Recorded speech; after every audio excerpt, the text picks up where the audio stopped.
can hear probably from my accent I'm not from Boston. I'm actually from the Philippines, which is a beautiful, beautiful island, thousands of kilometers, we use miles here, miles away from here, right? And it's a beautiful island filled with lots of beautiful beaches, but it has a bitch for a government. And that's the reason why a lot of Filipinos, we desperately try to leave the country. Another thing that you want to know about the Philippines is that we are obsessed at Miss Universe, especially the gay men. Miss Universe for us is a religion.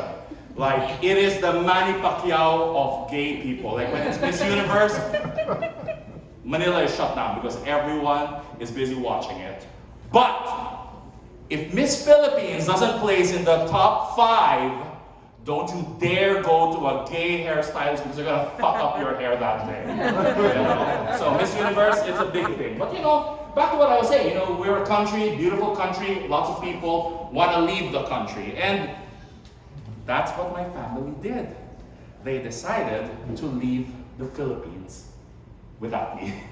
So apparently, the United States has a law that says that if you're above 18 years old, you're going to be stuck there until you wait for this magical document called the green card, right? And because I was above 18 years old, I had to wait there. Not 5 years, not 10 years, not 20 years, a total of 30 years I was stuck in the Philippines. But they say good things come to those who wait, right? And finally, I received in the mail a letter from the Immigration Department of the United States saying that 30 years later, your green card is approved, congratulations. And I said, oh my gosh, this is it, the door to the land of milk and honey, the land of opportunity, the only place you could watch anything on Netflix without a VPN. The United States of America is now open to me, oh hallelujah. But there was only one thing standing in my way, and what was that? It was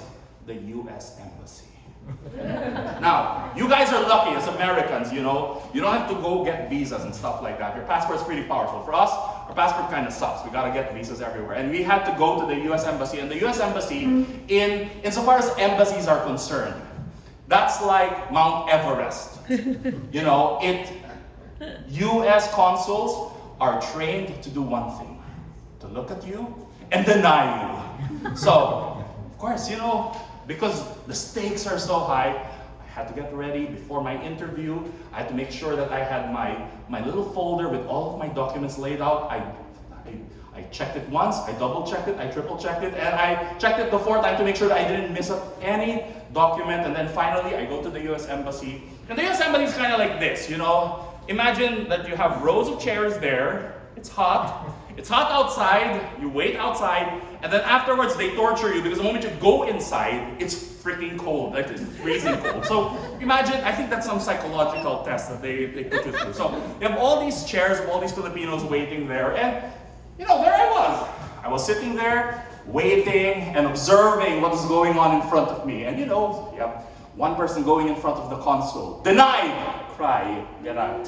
Okay, another person goes up, deny, cry, get out. Okay, I have witnessed so many people crying and weeping, So I said, okay, I think I gotta make good use of my time waiting. I think I gotta rehearse because I wanna be ready for any question that they could possibly ask me, right? And what did I do? Like what I said, we love Miss Universe. So how do we rehearse? We rehearse like we're in the Miss Universe pageant. And there are 3 rules when it comes to the Q&A for Miss Universe, okay? So the first rule is smile and thank the person for asking the question. The second rule is repeat the question, so buy yourself time. And the third one is try to answer the question. So there I was, rehearsing every question that this lady in front of me, the girl who held the golden ticket to me to get inside the United States, was probably going to ask me. So I was rehearsing, and question number 1. What do you think of Donald Trump? Why, thank you very much for that very What do I think about Donald Trump? I think Donald Trump is a lesson for all of us. Thank you very much. So there I was. So I was rehearsing, and just of course, you move. So you always move your butt. There's this butt race because the moment the person gets denied, you move closer to your execution, right? So there I was, in front of me, it was one person in front of me, and it was going to be my turn. And this person, oh my gosh, like, I was so sure he was going to get approved. Like, he was dressed from top to bottom, designer clothes, like Salvatore Ferragamo, Hermes, you name it. This was like the Devil Wears Prada brought to life, right? So he struts up confidently, you know, to the console, stands in front of the bulletproof glass, and within a few minutes, I hear the magic words, denied. And oh my gosh, every single bit of dignity he had crumbled, and he was like begging, please, please, approve me, let me go, let me go to the US of A. And the girl, who looked like an older version and a grumpier version of Terry Hatcher, just looked at him and said, I'm sorry, you're denied, try again.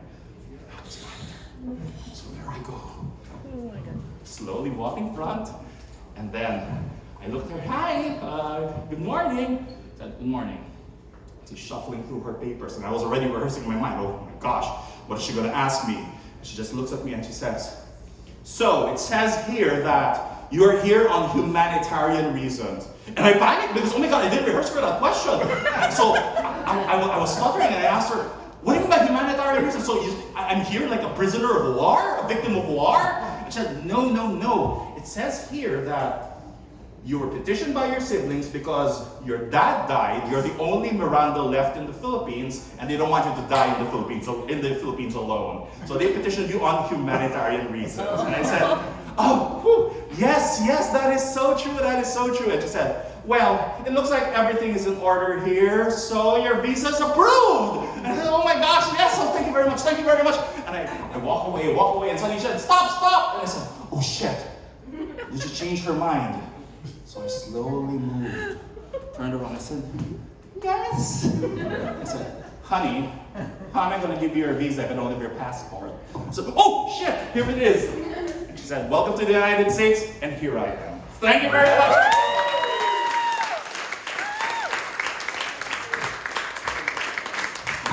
Give it up for Francis Miranda.